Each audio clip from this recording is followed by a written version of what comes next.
सांगली मिरज कुपवाड महानगरपालिका क्षेत्रातील गुंठेवारी प्लॉट भूखंडधारक तसंच झोपडपट्टीधारकांची घरं आणि जागा नियमित करावीत, ती घरं आणि जागा त्यांच्या नावावर कराव्यात अशी मागणी आमदार सुधीर गाडगीळ यांनी मुख्यमंत्री देवेंद्र फडणवीस यांच्याकडे केली आहे। या संदर्भात त्यांनी मुख्यमंत्री फडणवीस यांच्याबरोबर चर्चाही केली आहे।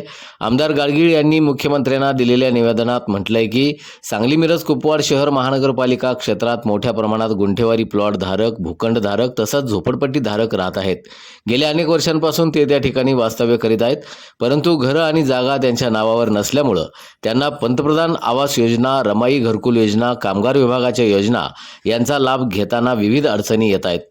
हे सर्व रहिवासी अशा विविध योजनांकरता पात्र असूनही त्यांना केंद्र आणि राज्य शासनाच्या विविध योजनांचे लाभ मिळत नाहीत।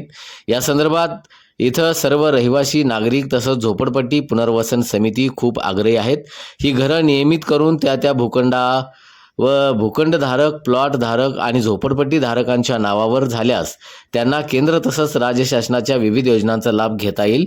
त्यासाठी शासनानं हे भूखंड आणि जागा तसंच घरे त्यांच्या नावावर करण्यासाठीचा निर्णय घ्यावा अशी मागणीही आमदार सुधीर गाडगीळ यांनी मुख्यमंत्र्यांकडे केली आहे।